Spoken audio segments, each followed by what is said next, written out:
നമസ്കാരം. ആരാണ് പറഞ്ഞത് പിണറായി വിജയന്റെ ഭരണത്തിൽ വികസനമില്ലെന്ന്? വൻ വികസനമാണ് ഈ കഴിഞ്ഞ 7.5 കൊല്ലങ്ങൾ കൊണ്ട് കേരളത്തിൽ നടക്കുന്നത്. ഓരോ കൊല്ലവും ആ വികസനങ്ങൾ കൂടിക്കൂടി വരികയാണ്. പക്ഷേ വികസന കണക്ക് കുറ്റകൃത്യങ്ങളുടേതാണെന്നു മാത്രം. നമ്മുടെ സംസ്ഥാനത്ത് സൈബർ കുറ്റകൃത്യങ്ങളുടെ കണക്കിൽ വൻ വികസനമാണ് ഉണ്ടായിരിക്കുന്നത്. എന്നുവെച്ചാൽ വൻ വർധന. അത് സൈബർ കുറ്റകൃത്യങ്ങളുടെ കാര്യത്തിൽ മാത്രമല്ല, മോഷണം, സ്ത്രീപീഡനം, ആക്രമിച്ചുള്ള കവർച്ച, കൊലപാതക ശ്രമം തുടങ്ങി സകല കുറ്റകൃത്യങ്ങളിലും വൻ വികസനമാണ്.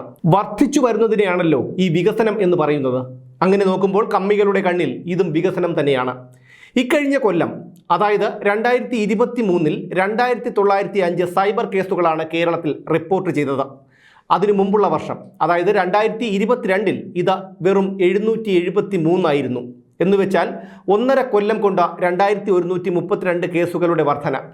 ലോകത്തെ ഏറ്റവും വലിയ ബുദ്ധിമാന്മാരെന്ന് സ്വയം നടിക്കുന്ന മലയാളിയെ ആർട്ടിഫിഷ്യൽ ഇൻ്റലിജൻസ്, വ്യാജ ID എന്നിവയിലൂടെയുള്ള പണം തട്ടലിലൂടെയും വായ്പാ ആപ്പുകളിലൂടെയുള്ള കബളിപ്പിക്കലിലൂടെയുമാണ് ഏറ്റവും കൂടുതൽ പറ്റിച്ചിരിക്കുന്നത്. ഫോട്ടോ മോർഫ് ചെയ്തുള്ള തട്ടിപ്പും നഗ്നചിത്രങ്ങൾ കാണിച്ച് ഭീഷണിപ്പെടുത്തിയുള്ള തട്ടിപ്പും സാമ്പത്തിക തട്ടിപ്പുകളുമൊക്കെ ഈ കൂട്ടത്തിൽപ്പെടുന്നു. 2023-ൽ റിപ്പോർട്ട് ചെയ്തത് മുൻ വർഷത്തേക്കാൾ 5101 ക്രൈം കേസുകളാണ്. സ്ത്രീകളോടുള്ള അതിക്രമ കേസുകളിൽ മാത്രമല്ല, കവർച്ച, മോഷണം, തട്ടിപ്പ്, വിശ്വാസവഞ്ചന, ആക്രമിച്ച് പരിക്കേൽപ്പിക്കൽ തുടങ്ങിയ കേസുകളിലും വൻ വർധനയാണുണ്ടായത്. AI ക്യാമറകൾ സ്ഥാപിച്ചതോടെ റോഡ് അപകടങ്ങൾ കുറഞ്ഞെന്ന സർക്കാരിൻ്റെ വാദം പൊളിച്ചുകൊണ്ട് കഴിഞ്ഞ കൊല്ലത്തേക്കാൾ 64 അപകടങ്ങളാണ് കൂടുതലുണ്ടായിരിക്കുന്നത്. മരണക്കണക്കിൽ കുറവുണ്ടായെങ്കിലും പരിക്കേറ്റവരുടെ എണ്ണത്തിൽ വർധനയുണ്ടായി. 2022-ൽ 43,910 അപകടങ്ങളാണ് സംസ്ഥാനത്ത് നടന്നത്.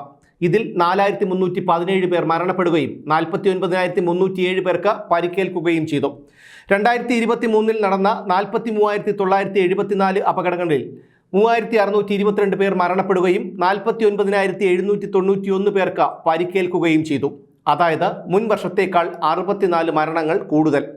2021-ൽ 1,42,643 കേസുകളാണ് കേരളത്തിൽ രജിസ്റ്റർ ചെയ്യപ്പെട്ടതെങ്കിൽ 2022-ൽ ഇത് 2,35,858-ഉം 2023-ൽ 2,40,959 ആയി വർദ്ധിച്ചു. അതായത് 2 വർഷം കൊണ്ട് 98,316 കേസുകളുടെ വർധന.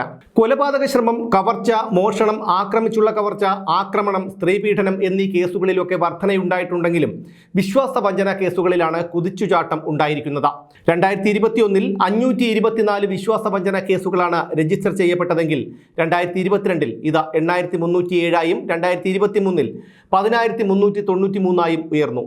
മദ്യവും മയക്കുമരുന്നും ഒഴുകുന്ന കേരളത്തിൽ പോലീസിന്റെ ജോലി മുഖ്യമന്ത്രിയെ സംരക്ഷിക്കുകയും മുഖ്യമന്ത്രിയെ വിമർശിക്കുന്നവരെ തല്ലിച്ചതയ്ക്കലുമാകുമ്പോൾ ഈ കണക്കിലൊന്നും അത്ഭുതപ്പെടേണ്ടതില്ല. അതിനിയും വർദ്ധിക്കും. ഇതിലൊന്നും പെടാതെ എങ്ങനെയെങ്കിലും ഈ ഭരണം തീരുന്നത് വരെയോ അല്ലെങ്കിൽ ഈ പിണറായി പടിയിറങ്ങുന്നത് വരെയോ ജീവിക്കാൻ കഴിഞ്ഞാൽ അതൊരു ഭാഗ്യം തന്നെയായിരിക്കും മലയാളികൾക്ക്.